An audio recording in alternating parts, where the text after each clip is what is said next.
Welcome to Non-Sucky Podcast. I am Stefan and special guest co-host, the Adam Norris. Hello again. I was gonna try seeing if Sandra was available to do it tonight, and they could have had 3 people, but she has to work tomorrow. Oh, that's unfortunate. Yeah. I also have to work tomorrow. Well, she has to be there. She has to get up like at 5:30 in the morning. Oof. Yeah. That's, yeah. All right, let's get started. Several big DC characters coming to Arrow this season. Let's see. We got Katana. We got Ra's al Ghul. And there was one more. It was announced yesterday, but I don't remember. I didn't know the character was. So I didn't even care to write it down. Well, not that we haven't mentioned this before, but Roy Harper will officially be Arsenal coming into season 3. Yeah. Yeah. Which I'm not sure. I'm not sure if they'll do it justice or not, because a big part of his character is that drug addiction. So. Well, he's already addicted to the, well, I guess he wasn't addicted, but he was already messed up from that drug that gave him the superhuman strength. Yeah. Yeah, the Mercure. I think he needs to go a full season as the Red Arrow before they make him Arsenal. Well, I think they're skipping the Red Arrow part because of the fact that they named his... because he was Speedy originally. Yeah. And instead of going with Speedy, because obviously that's his sister. That's his sister. So I think that they're just going to skip over into Arsenal, even though he's going to look more like a Red Arrow Speedy than Arsenal. Because Arsenal used guns. He doesn't in most cases use bows. He also had a mechanical arm that was a gun. Yeah. Yeah, Arsenal's called Arsenal because he can use anything as a weapon. And my least favorite character, Katana, is joining the season. I believe you said it's played by Devin Aoki. Yeah, the girl from Sin City. Yeah, Devin Aoki. I like the actress. Yeah. I hate the character. The only reason I don't like the character is because of that Beware the Batman. Is like, wow. Well, I mean, they've already made it to where it seems like they're, because they have Gotham coming out on Fox, and they don't really own the rights to the Batman. So they're gonna use as much as they can that's crossed over. Because I mean, Ra's al Ghul. Yep. Green Arrow is Batman. He might as well be Batman. They got to be careful how they use Ra's al Ghul, though, because with them using all these other characters that people aren't familiar, like non-comic book fans aren't familiar with, they can do whatever they want. They can like I said, they can do whatever they want. But with Ra's al Ghul, people who watch Arrow most likely have seen, non-comic book fans who watch Arrow most likely seen Batman Begins, and so they're going to be comparing the Green Arrow Ra's al Ghul with that theatrical version. Oh, well, yeah, and I'm really curious what they're going to do with him because, in Batman Begins, they didn't really do the whole, Ra's al Ghul justice, so to speak. He was more like a bureaucrat than he was an actual, assassin, leader of the assassins. So it's kind of like, I hope they do, Ra's al Ghul justice because he is a crazy good swordsman and a giant a-hole. Yeah. And, he's not Liam Neeson. Guardians of the Galaxy. Yeah. What a bunch of a-holes. But, yeah. For real.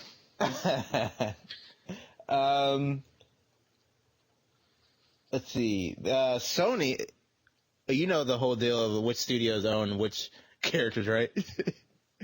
I've been having to explain it to people past two, like how Fox owns Fantastic Four and X-Men and anything that's dealing with mutants are owned by Fox cinematically, and then Sony just owns Spider-Man and anyone who's appeared in Spider-Man, and then Marvel has the movie rights to everything else. Yep. Sony is trying to bank off of the expanded universes that DC and Marvel are doing, so they're trying to have their own little cinematic universe. So they're working on doing spin-offs. So that well, I don't know. It sounded like the Sinister Six movie wasn't going to happen after all because Spider-Man 2 didn't do as well as they hoped. But the planned Venom spin-off movie got a title. It's going to be called Venom Carnage. I did not hear about that, but that's that sounds promising. I'm surprised they didn't do Sinister Six though. Like I think that Spider-Man 2 still did rather well. I've heard like really bad reviews for it, but I watched it last week or a week before. It really wasn't that bad. It wasn't as good as the first one. The fact that you watched it 2 weeks ago might be. No, I did want to see it in theaters. Just I didn't have the time at the beginning of summer, work-wise. And then by the time we did have time, couldn't find it in local theaters. I'm going to buy it when it comes to Blu-ray. The movie itself it wasn't, I don't feel like it was directed or scripted correctly. I didn't feel like there was a big fight scene at the beginning and a big fight scene at the end. But other than that, there was no, the movie didn't have, what, X-Men, the X-Men movie did. Like the X-Men movie, it had story, but it had constant fight scenes. Like you had a fight scene then story, fight scene then story, fight scene then story. But, with the Spider-Man movie, you had a big fight scene and then a bunch of story and then a big fight scene. Well, you're only supposed to have, a movie laid out that way if it's an origin story. Yeah. Like, you shouldn't have... Well, that was their origin story because that was their way of introducing the Sinister Six because I think they were trying to do all those spin-offs after the third Spider-Man movie. Yeah, well, that was a mistake because, the way the movie had no continuity. Like, it wasn't, it didn't it didn't keep pulling you in. It was like, here's this awesome fight scene, and you're like, yeah, get all hyped, and then it's like, here's this long story where nothing really is going on, and then, bam, here's another fight scene, and then Gwen Stacy dies, spoiler alert. No, you should not have just done that. Anyways... So they're trying to expand their own universe, and so they announced this week they plan on doing a female superhero spinoff from the Spider-Man. So people are wondering which characters they're going to try doing a female spinoff of. Like, I'm guessing since they've introduced Felicia, it's most likely going to be Black Cat. Well, I think I don't think she has. Out of the options, I think she has the most clout that people could hang on. But they could could successfully do a Black Cat movie as long as they don't do a Catwoman. I don't know. I mean, Halle Berry Catwoman. If they're believing that Spider-Man wasn't good enough, how are they going to make a Black Cat movie? I mean, well, people have been screaming for a female-led superhero movie because it's a boys' club right now for both DC and Marvel. I agree with that. Yeah, but you need to pick a female superhero that's much more popular. Obviously Spider-Man is.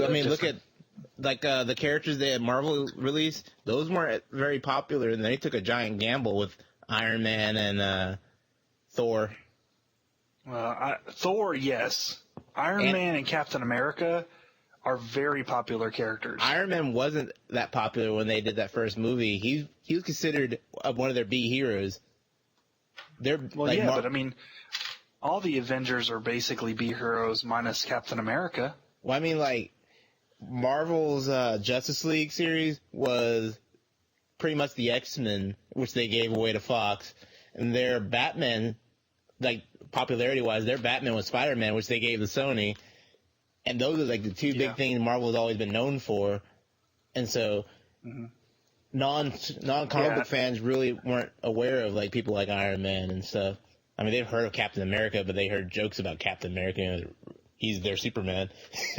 Well, Spider-Man was my favorite character for a long time, up until the point where they made terrible movies, and Tobey Maguire, points at people on the street. That was absolutely atrocious. Let's jump over to. We're not gonna do that one yet. Let's talk about Ghostbusters. Since we're talking about all-female spinoff, there's talk of doing a all-female Ghostbusters reboot. Yeah, it's more than just talk. It's something that's going on forward, and they're scripting it from scratch. So it will be like the old one, because Ghostbusters 3 was already a go, and look what happened to it. Yeah. Oh, yeah. That's true. Yeah. Until they start filming. Yeah.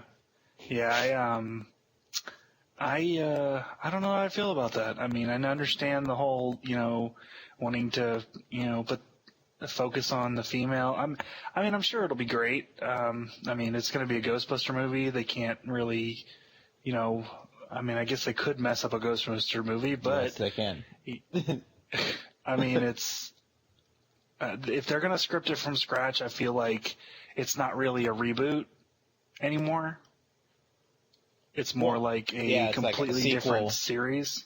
But kind of like if they were using females in place of the men and doing a movie that's very similar to the script, then just doing some tweaks, obviously, to change it to more feminist. Feminine, that's it. I think the reason they're saying reboot is because I think they're not planning on using like the title Ghostbusters 3. Okay.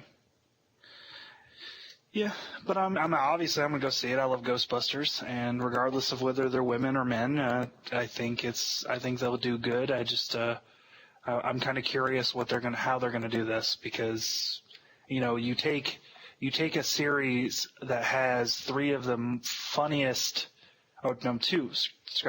of the funniest people that make movies, and you're going to change them to females. Who do you pick to play the role of Bill Murray and Dan Aykroyd? I mean, come on. Well, you can have Anna Faris in there alongside, what's her name? Melissa McCarthy? I have no idea. I know who Anna Faris is. I'm not familiar with Melissa McCarthy. Melissa McCarthy, she was the one in that movie with Sandra Bullock, The Heat. Never saw it. It's actually pretty good. I did not expect to like that. You ever seen the Bridesmaids? Did not see that one either. Oh, she's actually really funny. I heard it was really funny though. She is pretty funny. I like the announcement of her most likely being in it, since her husband's doing it. Yeah. And then I think there's an end for you. I would cast Anna Faris to be in it. Well, she's more of I think she's more of a satirical character than she is an actual,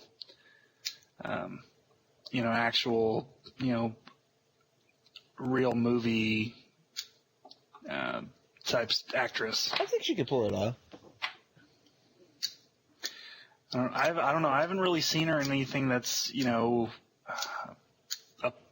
partly serious role. Even though Ghostbusters isn't like super serious. Well, yeah, I mean, the whole thing isn't a a comedy, like, Scary Movie or, the Playboy movie that she was in. The bunny house bunny or something like that. Yeah, that's that one. That was pretty good too. Well, check out her sitcom called Mom. It's Mom? a little more. Yeah, it's a little more serious. Okay. Come I'll on, have to CBS. I'll investigate that one.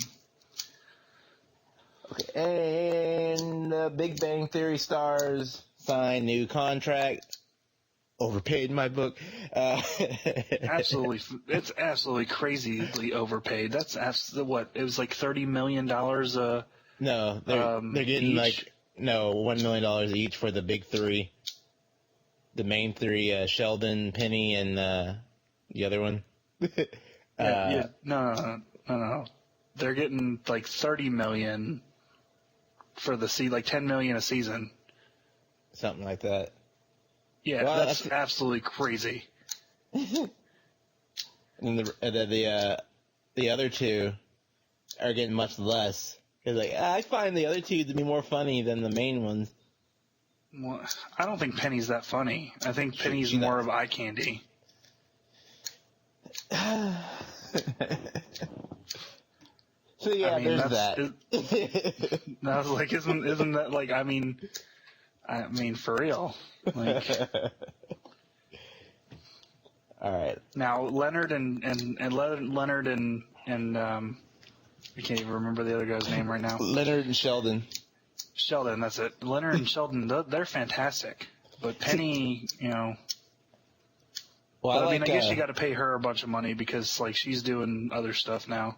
I like Raj and Howard more. Like if they could do a spinoff of just those two, and I'd watch it.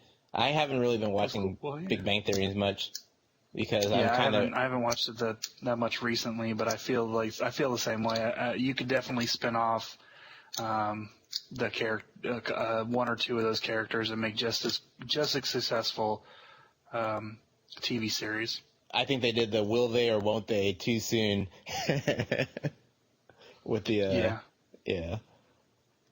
With CBS, they're risky. They'll move on to the next thing, early. They ended How I Met Your Mother, so, and then tried to do a spinoff, and I don't think that didn't even leave pilot, right? No. Yeah. So, they could have had How I Met Your Mother keep going, and people would still watch it. But NBC got lucky with their little summer filler show called Undateable, which is really, really funny and got signed to a second season already. Actually, I didn't watch that show, but I heard about it. I wanted to investigate that. They have most of them on NBC.com and the NBC app. Mm-hmm. NBC normally does me wrong. Like every series that I liked on NBC, they've normally canceled. So me and NBC are like fighting. Like they shouldn't cancel Chuck. I'm so mad about that. Well, Chuck did get to the point where it was dragging on because I loved Chuck the first 2 seasons. Well, I feel that the only reason it started to drag on was because it was on the verge of cancellation the whole time. Yeah, at the end of every season. Yeah, like they were like basically like we don't know where to go from here because we don't know if we're gonna have a next season or not. So, like because like the last season really aggravated me that stupid Shaw was the bad guy for the first half of the season. I'm like, that's what happened? I was like, I hate this guy. Didn't he die? All right, let's jump over to I hate that guy. Like, review. He made Superman bad. No, he didn't make Superman bad. That was somebody else. Superman Returns. It was a great idea. But, Aren't they bringing him to another TV series? I don't know. I think he's supposed to be in one of the superhero TV series. I think that'd be cool. I know he can't be Superman. Yeah. Yeah. If nothing else, he'll probably either be in Flash or Constantine. Yeah, I can't remember. I think he's in one of the superhero movies. I'll have to look that up real quick I'll get back to us on that one. And last week, the big Marvel movie was released, Guardians of the Galaxy. I've now officially seen it twice. Once in regular 3D, Nice. and again earlier this week in IMAX. That's why I ended up not being able to record. What day was it? Tuesday? Okay. Yeah, it was a last minute thing. Like, I have never seen a movie in 3D and IMAX before. Sure, I'll go watch it. I'm like, oh, I'm glad I did. Yeah, I wish I could have gone to see it in IMAX, but I did go see it. I thought it was fantastic. It was great. It was even better the second time. I'm sure because you saw it in IMAX. Well, the first time I had really high expectations for it. Because people were saying it was the best of all the Marvel movies. Like, I don't know about all that. So that's why I was a little let down that first time. Then went back and watched the second time. Now I knew what to expect, and I loved it. It probably did turn into my favorite Marvel movie the second time. Yeah, there's well, I can't say it's I'd say it's on my top. It's number 3. Say because the number one is always going to be, for right now, probably Captain America 2. Captain America 2 was fantastic. It has everything. Yeah. Well, my big 3 is Captain America 2, Guardians of the Galaxy, and Avengers so far. Yeah. Yeah, that's I'd say I don't know. Like if we're talking about just the Marvel movie series, then I really liked the new X-Men movie. Like the new one that the one that came out this summer. Yeah. Like I really like that, and that's creeping up my list. Because like I love the way they played it out. Like it was intense to the beginning, and then you had story, and then it was really intense again, and then it always left you hanging, like what was going to happen, even if you didn't if you had seen read the comic, you still were on that that edge of the seat that maybe so. They even though you knew what was going to happen at the end, if you had read the comics, you still felt that and the suspense of what could happen otherwise. That's why I liked it as much as I did. But yeah, Guardians of the Galaxy was definitely number 3 on my list as well. Number 3? Yeah. Yeah, I don't know if I like Avengers or if I like X-Men more. So it's. I did like it more than I loved X-Men Days of Future Past, but I like Guardians of the Galaxy a little more. Mm-hmm. Well, Guardians of the Galaxy had more comedy. Yeah.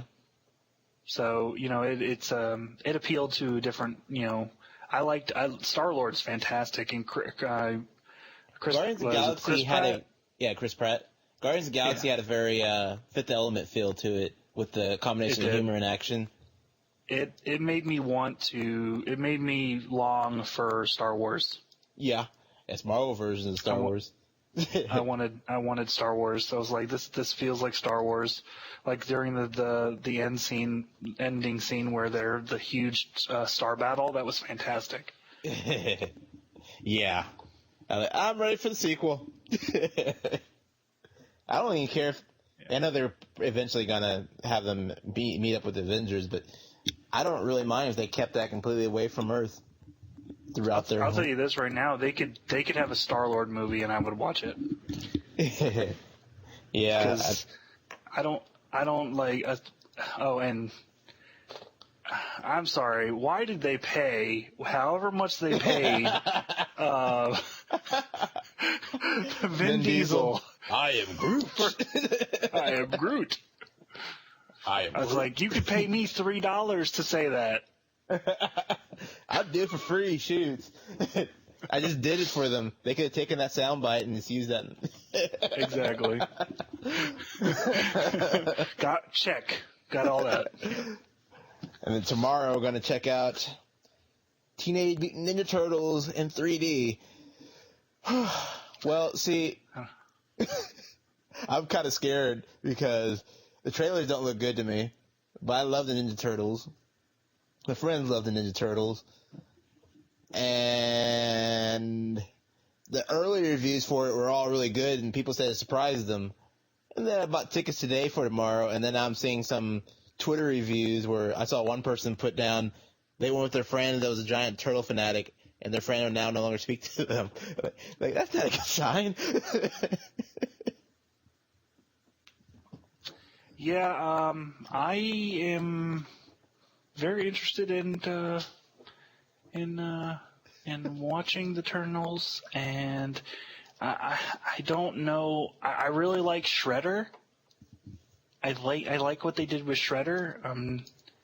I don't hate, I think that they could have easily made them look the same as the rest of the Turtles movie. I don't know why they did it the way they did it. I guess they were trying to make them look more human. But yeah, I got to the point where I stopped reading about it. And I don't want to know anything else that I don't already know about the movie. I just want to walk in there, no expectations whatsoever, and hope I'm entertained. All right, getting back to Brandon Routh, or Ruth, whatever. He's going to play Adam in Arrow. Adam? Oh, nice. The Atom. Yes. Nice. Well, now I'm looking forward to that. Yeah. See, that's funny, because DC should probably focus on their television universe, because they do a great... I mean, their television series are awesome right now.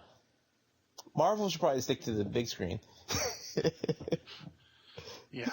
Well, I don't hate that they have I don't hate that they have the Agents of S.H.I.E.L.D. and now I like the new one that's going to... But I mean, the new one that's going to be coming out. They don't need to add anything else other beyond what they're currently doing. I mean, the Netflix series sounds like it's going to be good, hopefully. At least Daredevil. Well, it's supposed to be more. It's supposed to be 10 episodes of Daredevil, and then 13. they're supposed to move on. They're going to move on to another superhero. Yeah, and then they're going to build up and to a big a little Defenders little miniseries. It's like a Marvel Knights style. They're going to do the team of the Defenders, pretty much. Yeah. Yeah. Apparently, I don't know if we talked about it, but are you familiar with an actor named J.R. Ramirez? No. All right. Well, he was cast as Wildcat for Arrow as well for this season.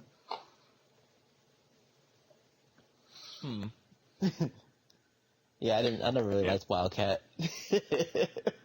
I can't even remember who Wildcat was. Let's see. Apparently, J.R. Ramirez is in House of Pain. So. J.R. Ramirez. I don't feel like looking that up right now. Yeah. I'm done looking at this now. I'm over the whole Brendan Routh thing. Let's switch over to video games news real quick. It's running out of time. GameStop introducing their own GameStop credit card.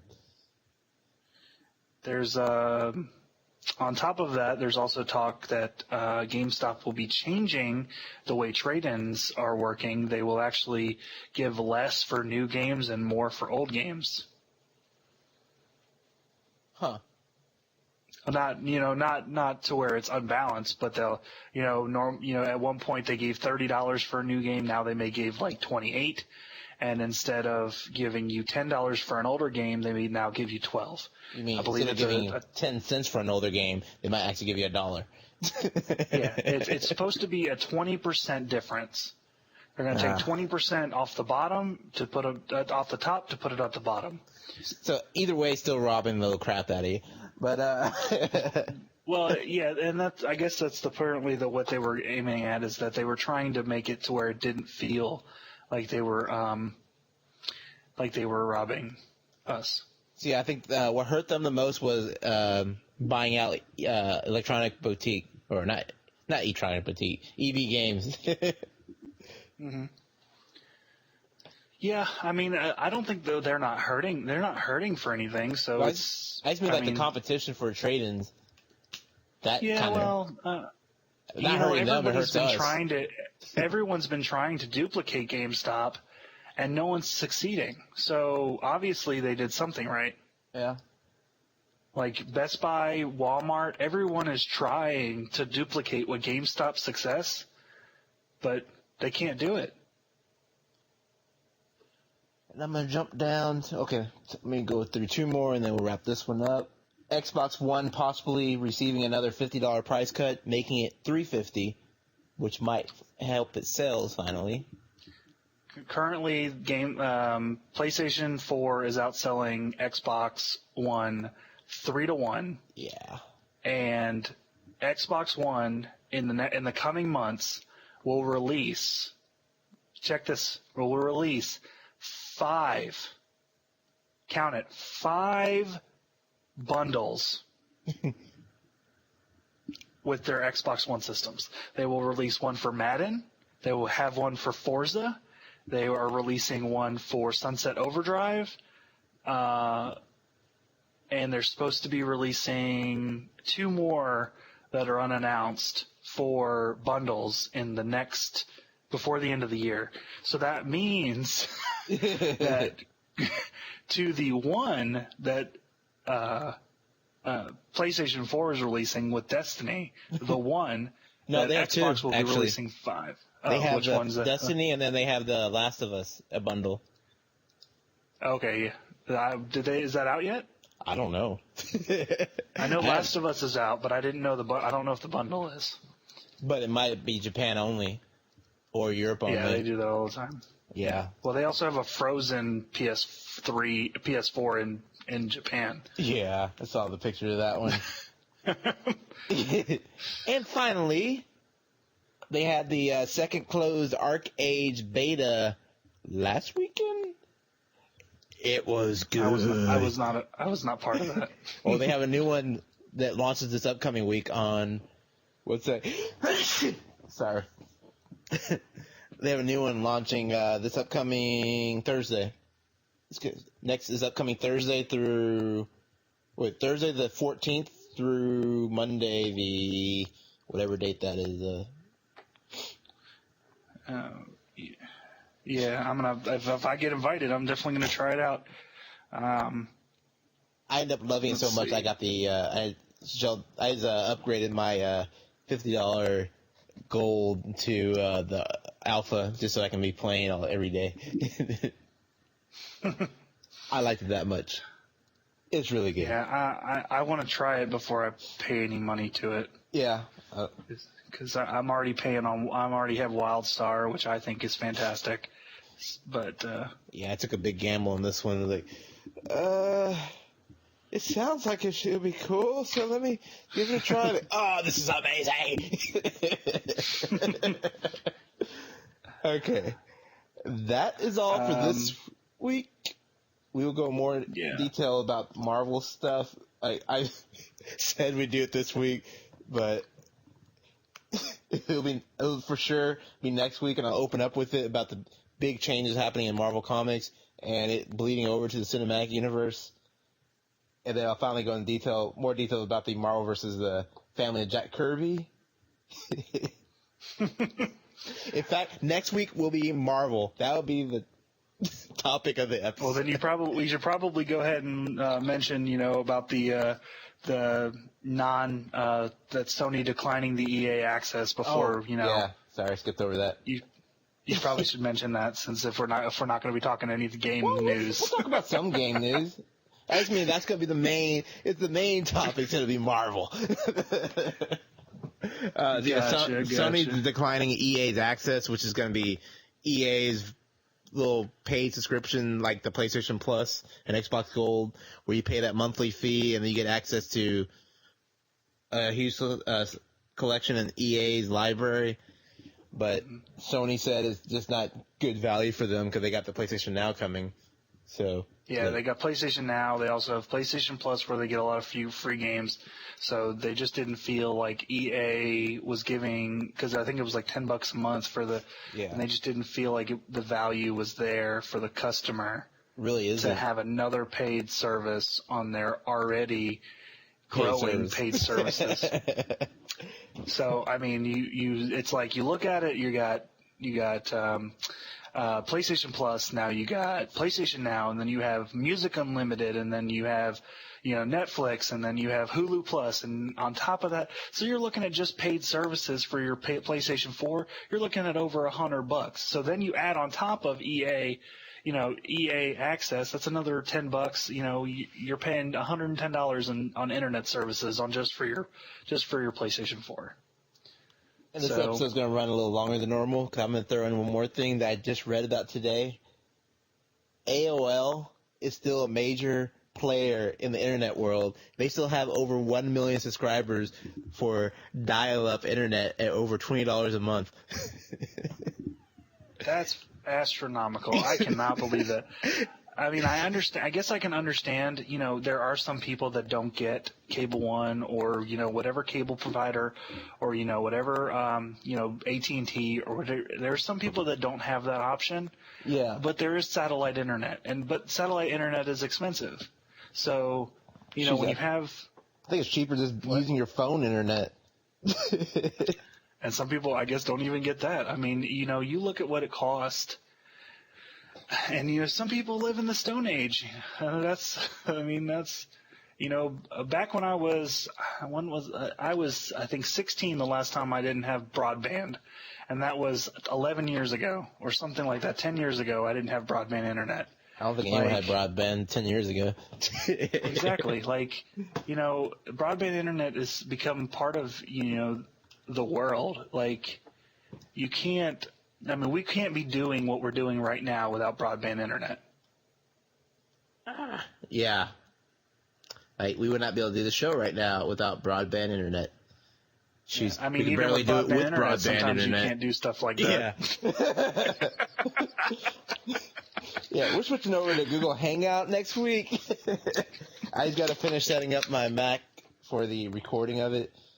2.3 million dial-up subscription customers. Jesus. And they pay they pay on average $20.48 a month. Well, that's not that. Does that include people who are still paying the subscription for AOL with broadband? Because there are some people that do that. No, they said it's just crazy. Just the dial-up subscribers. Period. Yeah. So because for the longest time, my father, he had broadband internet, but he was still using AOL service, and they were charging him $8 a month on top of him paying for broadband internet. Jeez. And AOL service, gives you an antivirus. Same with, I believe, AT&T also offers an antivirus that you can pay for additionally in your service, but that's only protecting their end. So if you get a virus, it's just keeping it from bouncing into their servers. It's not helping you.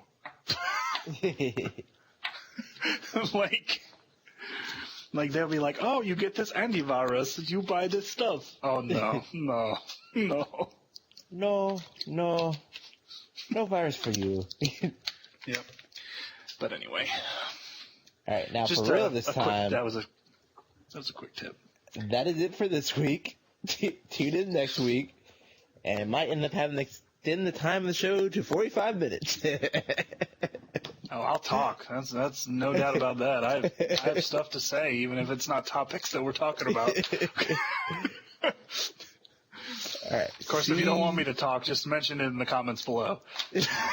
Talk to y'all next week. Peace. Later.